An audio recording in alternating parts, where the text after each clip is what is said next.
بابا یه لایک نداره کیک به این قشنگی؟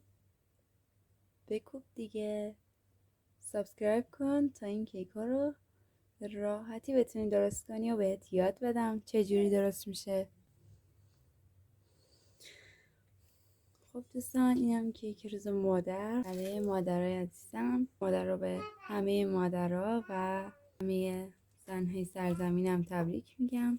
امیدوارم این کیک رو برای مادرتون درست کنید، لذت ببرید. سابسکرایب یادتون نره.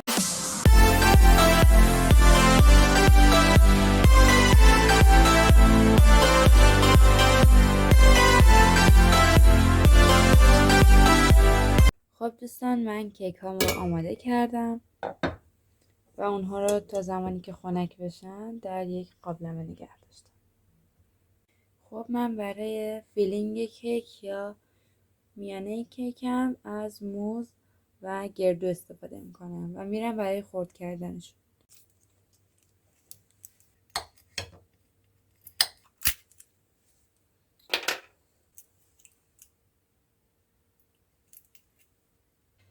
خب دوستان، من موز و گردوم رو آماده کردم.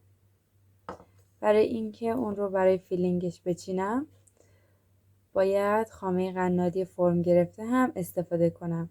پس میرم برای فرم دادن خامه قنادی. و دوستان، این کیک رو من فقط با 3 ماده آماده کردم. لینکش رو این بالا میذارم، میتونید برید ببینید. و اینکه میرم برای فرم دادن خامه قنادی. خب خامه قنادی من فرم گرفت. برای گذاشتن فیلینگم شما میتونید قبلش مقداری از آب یا عسل استفاده کنید برای روی کیک، یا اینکه از شیر استفاده کنید. و فقط مقدار کمی نیاز داریم، نه خیلی. خامه قنادی رو به این شکل لقلقیت میریزم و توصیه میکنم برای کل کار یهو بر ندارید، چون خامه با گرمای دست آب میشه و دیگه فرم نمیگیره. دوستان، من برای فیلینگم خامه خیلی کمی استفاده میکنم، چون میخوام کیکم چرب و خامه ای نباشه.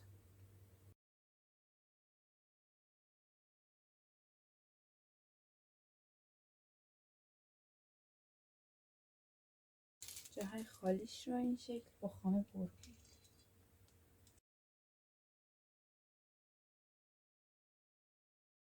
و قبل از اینکه بخواید خامه اصلی رو بکشید، اون رو به سینی سروتون منتقل کنید. من سینی یک بار مصرف استفاده میکنم از این.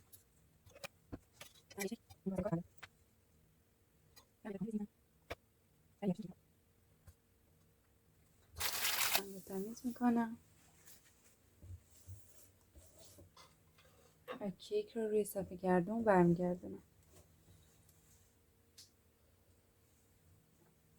خب طرح اولیه رو داده بودم، میخوام کنارش از گل‌های طبیعی استفاده کنم و یک سری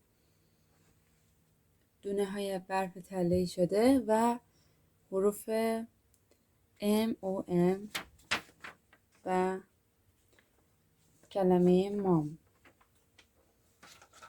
و میخوام سطح کارم کاملا سفید باشه، پس فقط از خامه سفید استفاده میکنم.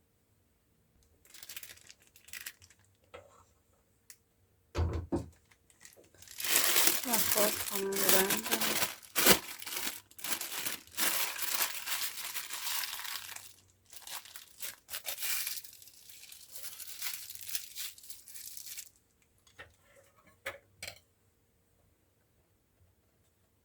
نوکش رو قیچی میزنم،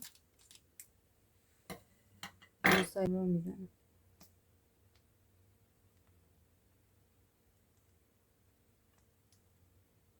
و از بالا با یک کاردک تمیز شروع میکنم.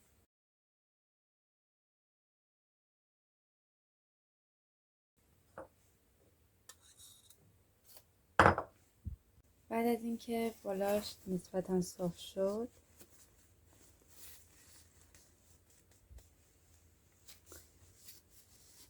وسیلتون رو به صورت مداوم تمیز کنید.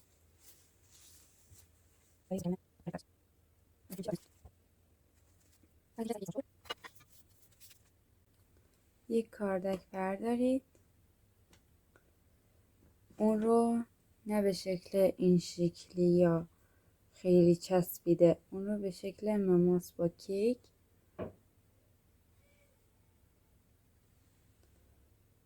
و به شکل مماس با کیک، نه خیلی این شکلی بگیرید نه خیلی این شکلی که کیکتون کج نشه، به شکل صاف بگیرید و آروم آروم بچرخونید.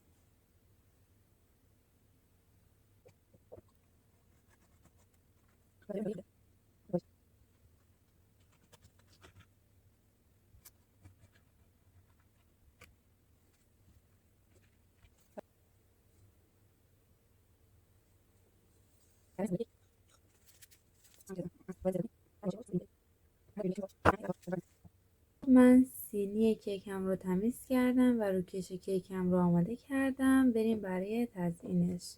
خب همونطور که گفتم برای تزیین کیک روز مادر من از گل آلسترومریا استفاده میکنم و گل‌های کوچیک جیپسوفیلا یا عروس هلندی و برای دونه های برف احتیاج دارم به کاتر فوندانت حالت برفی و فوندانت سفید. خب من دونه برفام رو با فوندانت و کاتر برف آماده کردم.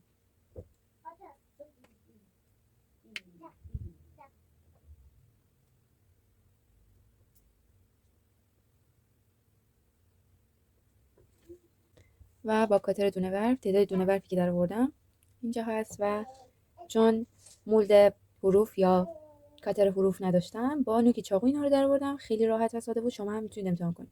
اول با نوک چاقو رده بندازید، بعد اگه اون طرحو دوست داشتید عمیق‌تر برش بدید و خیلی راحت میتونید اون طرحو در بیارید.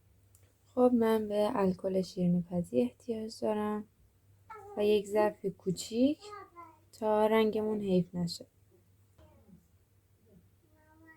و مقداری پودر طلایی که اون رو با الکل شیرینی‌پزی رقیق میکنم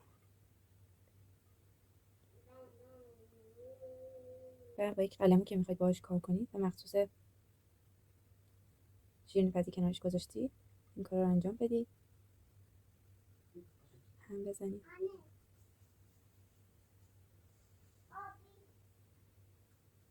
با همون قلمو تعدادی از دونه برفا رو رنگ میزنم و تعدادی رو رنگ نمیزنم و حروف رو هم رنگ میزنم.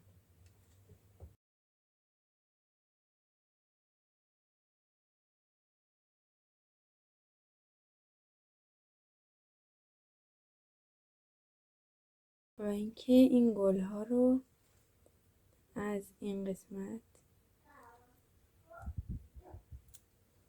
میزنم و کنار میذارم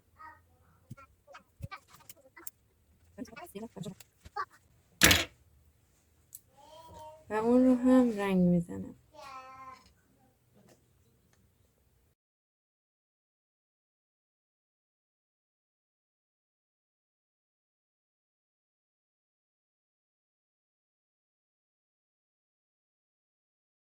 و من میخوام که اینجا لبه های کارم رو هم رنگ بزنم.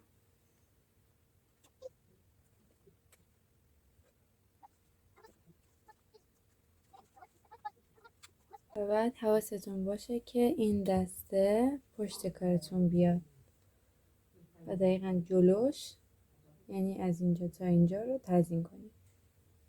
و بعد چیزهایی رو که رنگ کردید رو به روش من یا به سلیقه خودتون تزیینش کنید.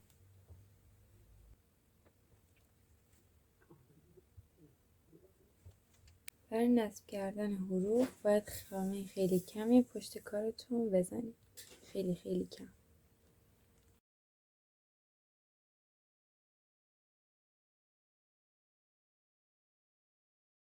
و بعد این گل‌های کوچیک رو کم کم وسط کار جا میدم. الان میخوام گل‌های بزرگم رو جا بدم.